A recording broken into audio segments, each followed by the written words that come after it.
Good morning. How are you, Dr. Laura? I am fantastic. How are you, Delinda? I'm great. It's so nice to see you this morning. And hey, we're patriotic this morning. Go vote. If you haven't voted yet, get out today and do it. This is such a privilege that we live in a country where we actually get to vote.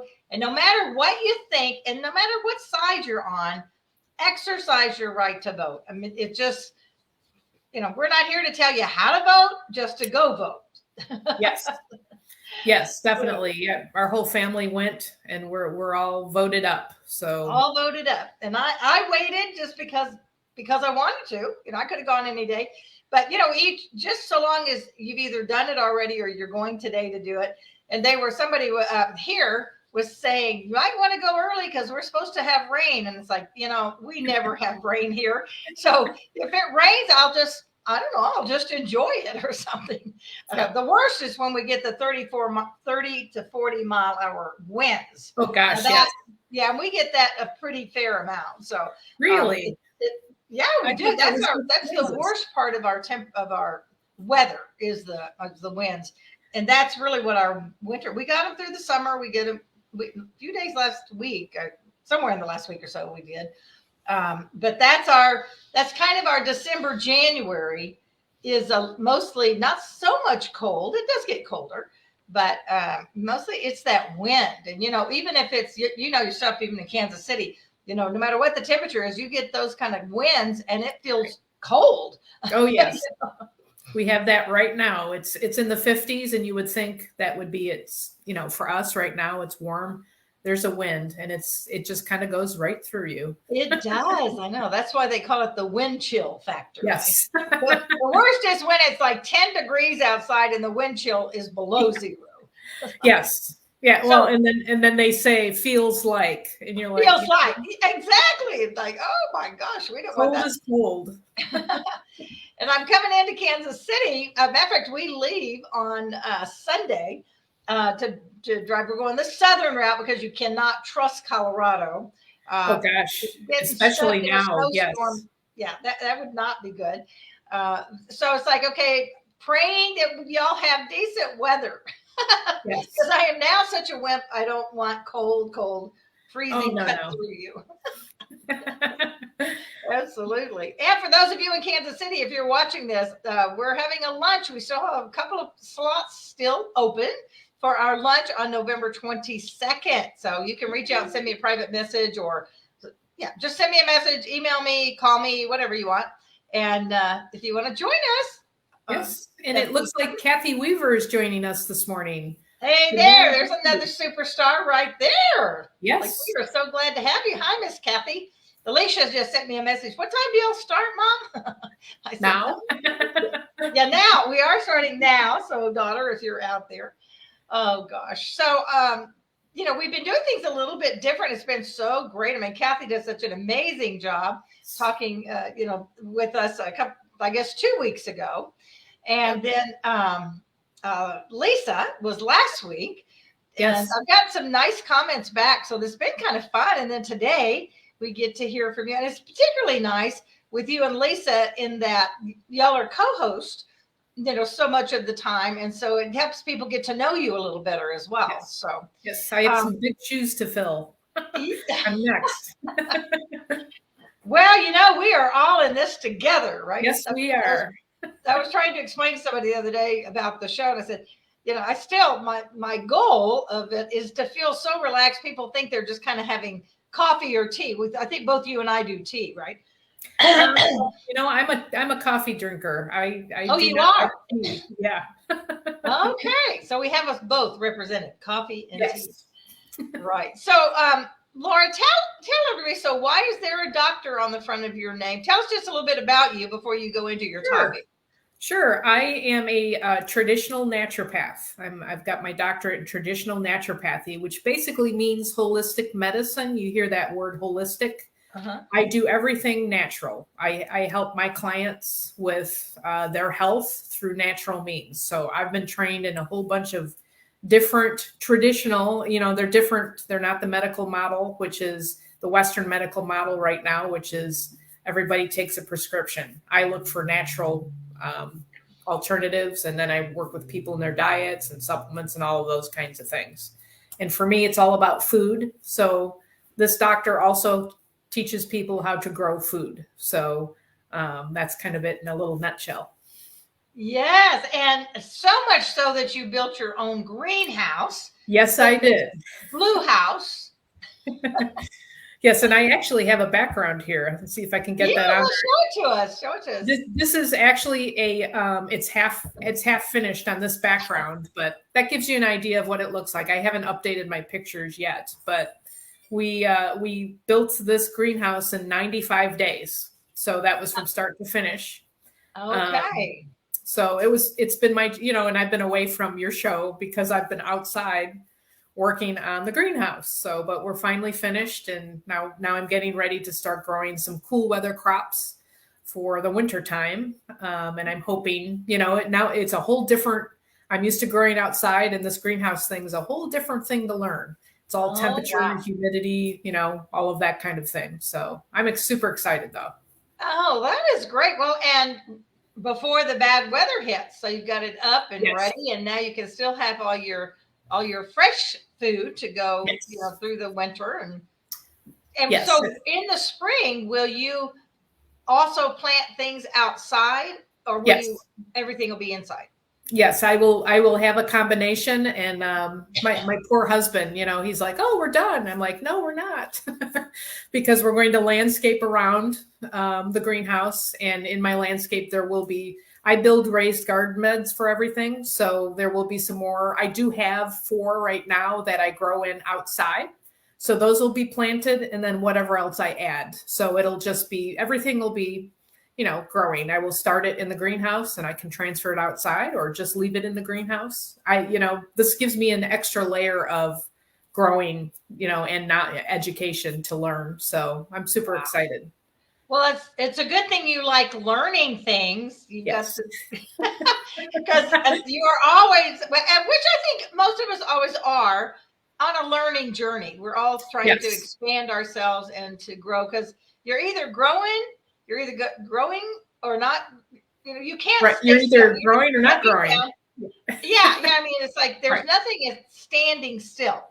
So it's like slipping or going up down. I don't know. Yes. No, but yes. And like you, I love to learn, and I love to research. And I mean, I got my doctorate when I was in my 50s. So, that tells you a lot. It took me 7 years, but I got it, but I love it, and I love to help people. Yes. So it's all about, there's so much to learn out there. So, and food wise, growing wise, there's a ton. So we'll never run out of topics. I mean, there's going to always be something else for sure. Yes. And I'm always looking for something different too. It's just like, what can I learn? So, and then sometimes I get, like my brain can't take anymore. I got to just, give myself a little rest and then start back in again. So it's like that. Exactly. So one last thing before Laura starts in, because her topic is great today, prepare for the future, which is perfect for today being voter day. Okay. Again, just to point that out. And I love this country. I just love our country, even with all of its craziness right now, even with all of the, all of the bad, evil stuff that's going on, there still is good. There's those of us like you who are watching and listening that we have a heart for this country and for people. And it's really about us making the difference. Let's love each other. And I don't know what you're talking about, but this may be in what you're talking about. I don't know. But I'm just, we individually can make a difference. And so when you hear all the bad stuff and there is a lot of bad, y'all, there's a lot of stuff that needs to be changed. And, maybe today is a day that will begin that process. I don't know what's going to happen, but I love this country, and I'm always going to take the opportunity to make change where I can. So, all right, Laura, I am going to kick it off to you. I'm even going to mute my microphone so I don't do any little coughs in your ear while you're going. But anyway, so take it away, Dr. Laura. Thanks for being here. All right. Well, thank you, Delinda, for having me. Today, I'm going to just talk around the title of preparedness for the future. And we can take this in many directions. I'm going to just touch on a few things, just a few thoughts. maybe to help people out there. Of course, with whatever's going on, in the news, if you're watching the news, there's all of this stuff about, food shortages, and we're watching the prices in our grocery stores go up. And there's just a whole bunch of things. I have to admit for myself, I am a person that I like to prepare. So, and here are a few little stories. I was thinking about that this morning. When we moved to Kansas, I moved from Chicago. And, Kansas used to be the tornado alley. We haven't had, thank you God, not many tornadoes lately, but my kids were little. And so I would put pillows and sleeping bags and a box of graham crackers and all this stuff underneath the stairs in the basement, just in case. And actually we had 3 or 4 tornadoes that were pretty close several times over the years. So we're under the stairs, but my mindset is always, how can I be somewhat prepared? Of course, we can never be prepared for everything and anything, but something is better than nothing. So that's kind of my mindset. A lot of people nowadays, especially now with all of the uneasiness of food prices and, watching the stock market bounce around and all of this stuff, hearing things like, there's when in the summertime the power is going out here and there and all of this stuff. How can we prepare moving forward or a future? Or the way I look at things is basically you've got your basics, and I tell people something is better than nothing if that's what you choose. So the way I think about that is you've got 3 basics. You've got your food, your water, and then if it's in the wintertime, elect a power source for heat. If it's in the summertime, you still need a power source and you need to keep cool. So right now, of course, we're all getting into the wintertime. So that would be power source and heat. The most important thing to have on hand, if you so choose to prepare, is water. We cannot live without water. We are over 70%, our body's over 70% water. Our organs need water. Our brain needs water. The measuring stick on water is 1 gallon per day per person. Now, in an emergency, that can be pretty hard. So there are things out there that if you go to prepper sites and all of that, they will offer things like, they call them like emergency sticks. And it's like a filter. If you needed to catch rainwater or you went to a pond or something like that, these little filters, handheld filters, can filter the water so you can drink the water. There's that kind of thing. But water, we need water. Now you can get water if you went out and bought, of course, a gallon of water, or from the faucet if the tap is still working, obviously. We can also get water from soups, broths, those kinds of things. You can get hydrated that way. So that's, of course, your biggest resource is water. Now, when we get to food and prepping for food, one biggie, and of course, this is what I teach all the time. It's growing food. What do you need? How do you grow food? Seeds. Right now, up here in the Midwest, and our climate's different from yours, Delinda, because you're hot, dry desert. We are getting into the winter. We will be getting, I'm assuming we will be getting snow. If we don't, that's fine. But we're going to be going into cold weather. So seeds that you can grow indoors would be like lettuces, Asian greens, arugula is a biggie on a cold weather, kale. We've been talking about my greenhouse. I'm planning on growing some cool weather crops in my greenhouse. And those are the lettuces, the Asian greens, arugula, kale, spinach. You've got your cauliflower, you've got your broccoli, you've got your Brussels sprouts. All of those are cool weather crops. They all do well in the 35 to 50 degree range. So people have asked me, how do I grow indoors? Well, there's a lot out there, and this is where I suggest to people, go on the internet and see what other people's are doing. YouTube is a great, Kathy Weaver always talks about, go to YouTube. You can find a whole bunch of information on YouTube on different topics. And that's one of them. So you can start your own seedlings. It's fairly easy to find that information. So that's one way for fresh food, seeds. For me, I'm a big canner. People can, if you grow stuff in the summer and then you can it, that is a resource. You can still learn to can even now. And you can everything, really. You can can your greens. You can put it in a soup, or you can just do, I'm not a big collard green person, so that's one thing I probably won't do, but you can put them in soups.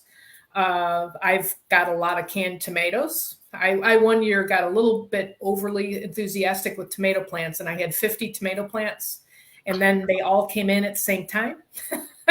So wow. I canned for like a week straight. I can't remember, like 250 pounds of tomatoes. Yeah. So that's a little excessive, but I canned it. And my canning, I actually have a few of those cans still left of tomatoes, but you can can things. You can can meat. You can can cheese. You can can butter. You can can, yeah. I mean, it sounds crazy. You can can meat. You can can, ground beef, chicken. You can can soup. There's a lot out there that you can do to set it aside and store it if you need it. Other things that you can do for food sources. A lot of people have gone to, there's a lot of companies that sell dehydrated food or freeze-dried food. Your freeze-dried food will last longer than your dehydrated food. And then these companies are doing, yes. And Lisa, I just noticed she's canned all of the above. No surprise there. So you have your options there. There's different levels of, and different costs too. But those give you resources that you do need water to rehydrate that stuff. So you've kind of in the mindset go, okay, I've got dehydrated food. I need water to eat the food. But on the other side of it, you have the food. Simple ways: you can store rice, you can store pasta, you can store oats. Brown rice has a tendency to go rancid, so that does not store as long as a white rice, just for information. I buy in my habits, and this actually was passed down from my mother, I think. And I think this is probably why I have that mindset of, I'm going to have the graham crackers underneath the stairway for the tornado. I always buy one or two more than what I'm going for. For example, a friend of mine just recently posted on Facebook the price of butter. It was $11 for a pound of butter. And I was just, yeah. Oh my gosh. I'm like, I buy when I'm still feeding 5 people. So I buy 3 to 4 pounds of butter every time I go shopping. So I've got about 6 to 8 pounds of butter still in the and I freeze it. So that it's that kind of mindset. It's kind of thinking ahead. Trying to think of what other kinds of foods that we can do, but you can basically store anything out there. There's once again, YouTube. You can store things, certain types of foods in mason jars with what they call oxygen absorbers. Oxygen absorbers take the oxygen out of your container, and it basically seals the jar. I have a lot of spices that I've stored, and I throw in this, and I do this all the time. It's not, I could use it as a prepping thing, but I do it because I cook a lot and I grow a lot of it. But in general, you can store spices and just throw an oxygen absorber in your mason jar, and that will keep it fresh. A rule of thumb is a quart mason jar with I'm trying to remember, 100 cc. It's a little packet of an oxygen absorber will be appropriate for a quart jar of whatever you've got in there. And it's usually a dried. You never put an oxygen absorber with anything wet. Yeah. So yes. So are you talking about those little square things that like when you open vitamins, they always have them in there? Actually, those are different. That actually is to, and of course, the name of it has escaped me. But those are actually to take the humidity out. Those are usually in supplement jars. That takes your humidity out. These are specific to. There is a chemical reaction that takes the oxygen out of the space that it's in. So these are specifically oxygen absorbers. Wow. Yeah. Wow. So, and you can find those at camping stores. You can find those online or these prepping kinds of websites. A lot of times they'll sell those. So that's your food. And of course, cooking. How are you going to cook your food is another thought. Yes, I'm looking at Lisa. A few 6-hour heating candles go a long way. Yes. Candles are good for your light source if your electricity goes off. I have a few little solar powered lanterns that automatically, recharge themselves. I test them out every once in a while, make sure they're still working. Those are relatively cheap. I always have, and I've always had flashlights in my home. I've got big ones with the batteries, the D batteries. I have one on each floor. And they actually have little hooks on them, and I just kind of hang them in a spot. Like if something happened, I need a flashlight, I can get to it. One thing that I don't know, I don't know if it's necessarily, it would be good if you needed it, but I keep fire extinguishers on every floor and in my kitchen and in my garage. So that's a thought, just cause. But yeah, as far as your heating sources or your cooking sources, barbecues, charcoal, stock up on charcoal, camping stoves. You can either attach propane. They've got little cylinders or kerosene. I've got a fire pit that has a grate that goes over it if you wanted to cook. And then there's others if you want to get really creative. I have a tendency to try, I like to try different things. And I was watching this YouTube the other day. It's kind of funny. They were baking bread in a cast iron skillet, and the cast iron skillet was sitting on a grate.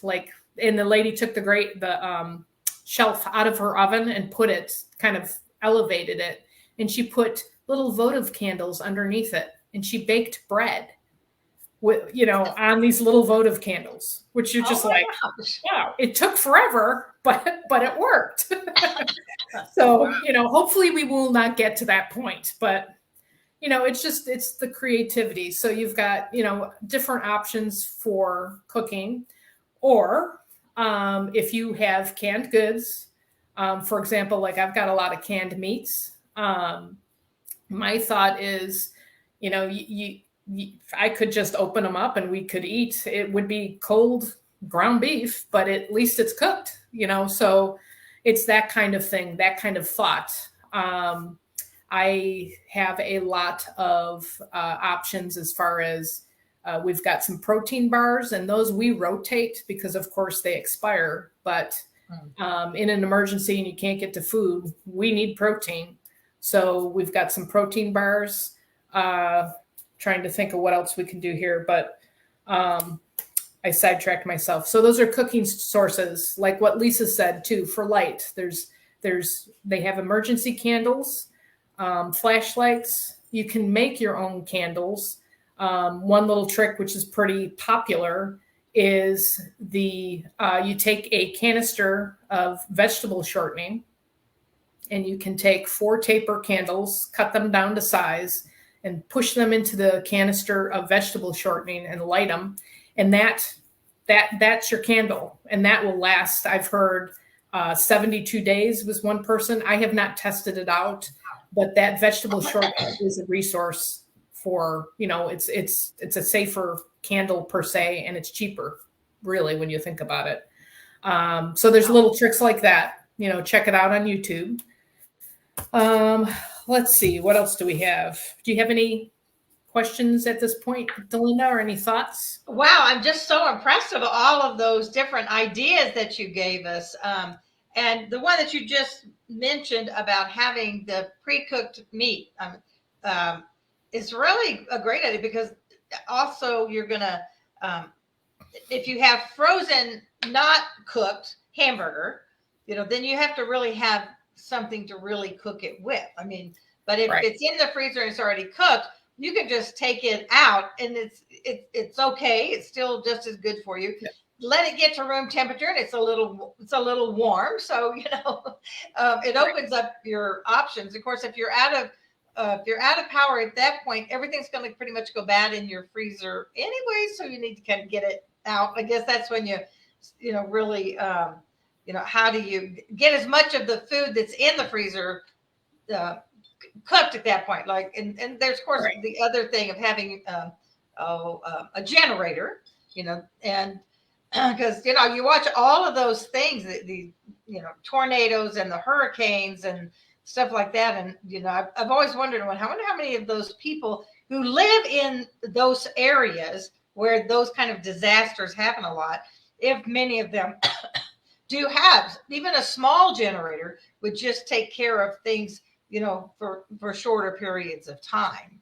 Yes. In a rule of thumb, like what you're saying with the freezer, for me, a rule of thumb is I keep several, like you say, you have raw meat in there that's frozen. And I also keep several bags of cooked whatever for that exact reason. And that in my story, my past, we used to live in Iowa and we had a snowstorm once. We were without power for a week and a half. Oh, wow. The saving grace, it was the winter time. So we were able to put all of our food outside in the snow, but couldn't cook, so we had a wood burning fireplace, and that's how we cooked our meals. So it's just, it makes you think. You got to think outside the box and saying, oh, that'll never happen. Well, I also go, well, look what's happened over the past 2 to 3 years. And we're all saying, well, that never happened, so it's thinking outside the box. Other things to think about just outside of what we've just talked about, matches, lighters, have a lot of those on hand. Waterproof matches, get those at your camping stores. Supplements, I always look towards the basics: vitamin D, vitamin C, vitamin E, your B vitamins, zinc. Those are all real good sources to have on hand. And then if there's a medical emergency or if you get sick, there's over the counter. I don't usually, as a naturopath with everything chemical free, I normally don't say over the counter, meds per se. That's people's choices, but those could be like, stock up on aspirin and whatever. I usually go to my more natural, which I usually fool around with different things, but your natural antibiotics are things like garlic, honey, and you can actually put those two together. You can. I actually have some garlic that is soaking in honey, and that's very good. And that's an antibacterial, antimicrobial. And if you like garlic, it tastes great. If you don't, well, it does well there. I also have I guess you could call it a remedy that is an anti-inflammatory, and it's also an immune system booster, and it's made of honey, turmeric, ginger, and garlic. So those are all, as together are pretty. Oh, and I'm sorry, cayenne pepper. All of those pack a pretty powerful punch. Yeah, I tried some. I am a spice wimp, and I just was like, the cayenne. That's another remedy it'll burn whatever you're catching out. And if you want to get more extreme, they call it, and look it up on YouTube or the internet. I call it Chinese fire water. It is actually Chinese medicine remedy.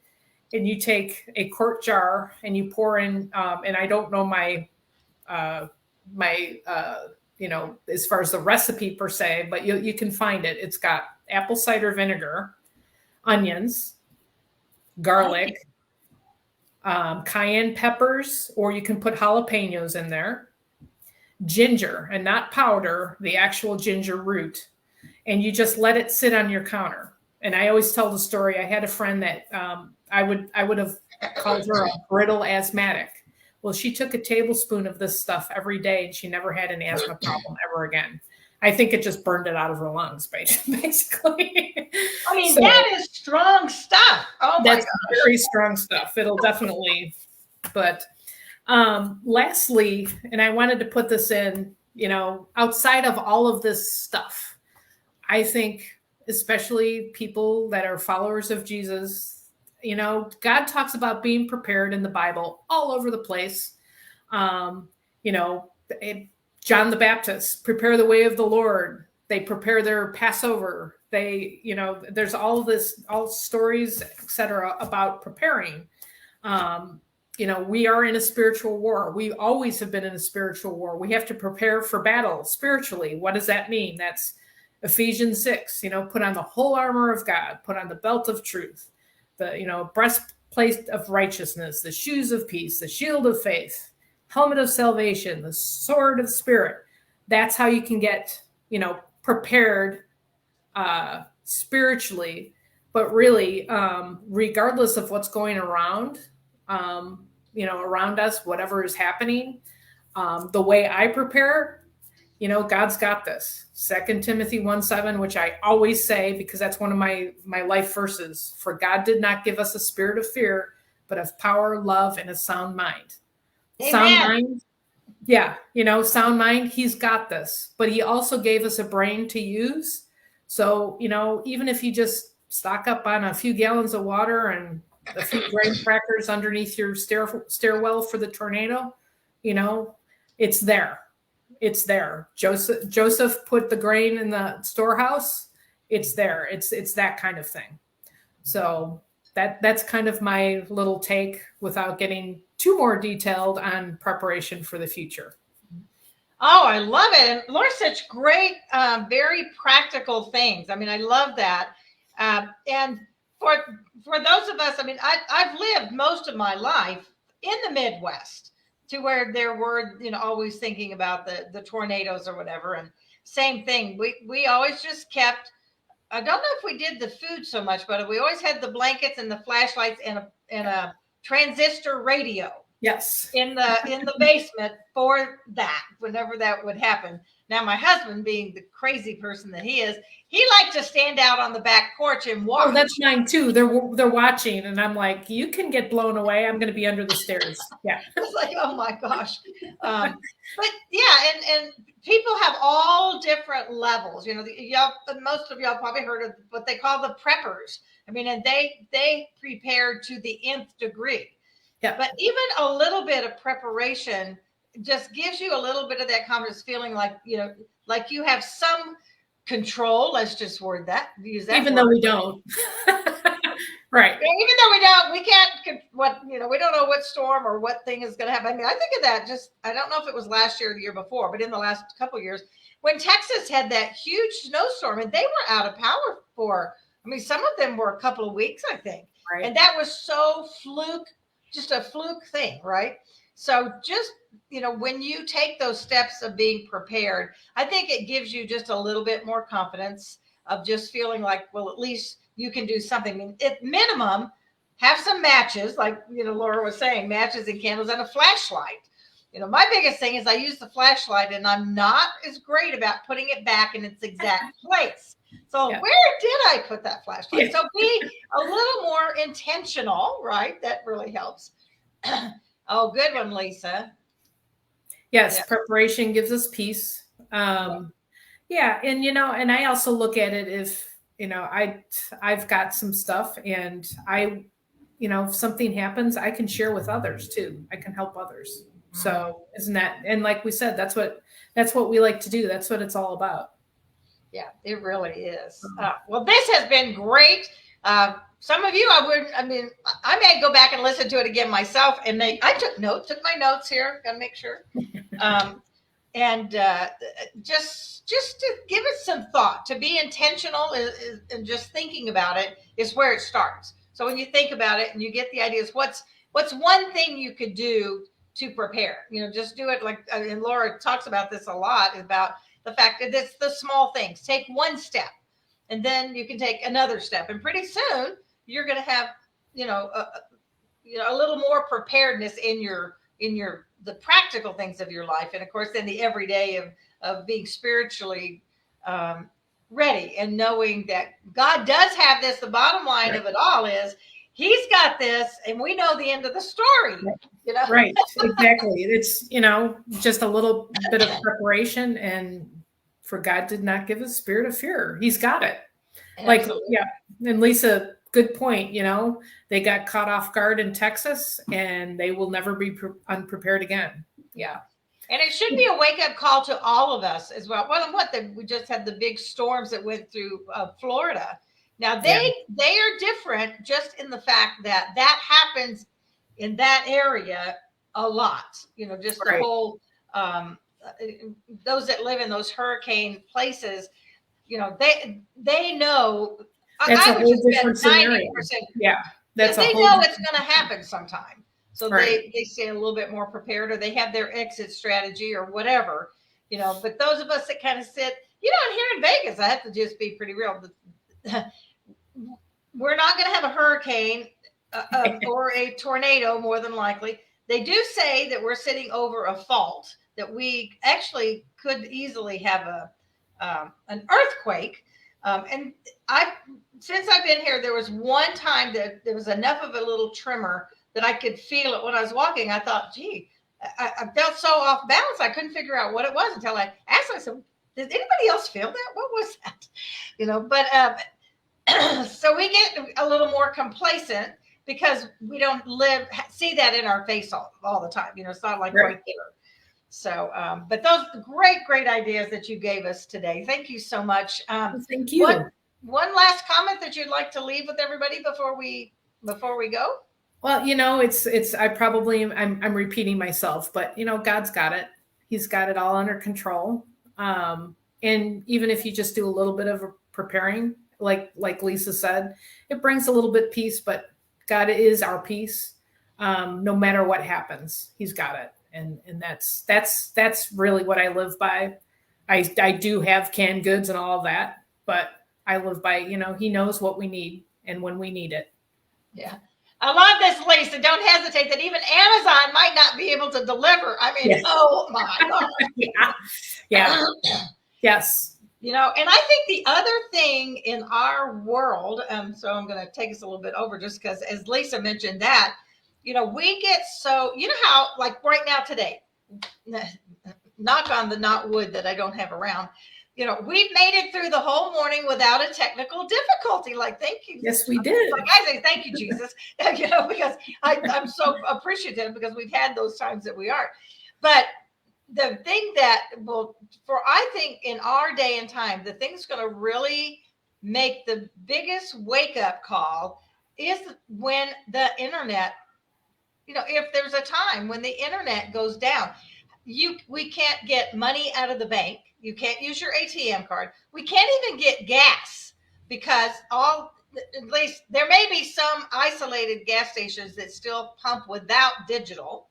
But that's the thing, and I don't know what answer there could be to that, except have some paper back. You know what the answer to that is? I've got puzzles, and I have some books I'm going to be reading. There you go. Yeah. Because if you can't be online, you can't be on Facebook. You're not going to be able to talk to people. So that thinking of that a little bit, and like I say, have your candles and your flashlight so you can read a book and fill in your day. But read. I'll be out outside in the garden. My gardens were fantastic during the shutdowns because I just went outside. Because what else? And that's my mindset.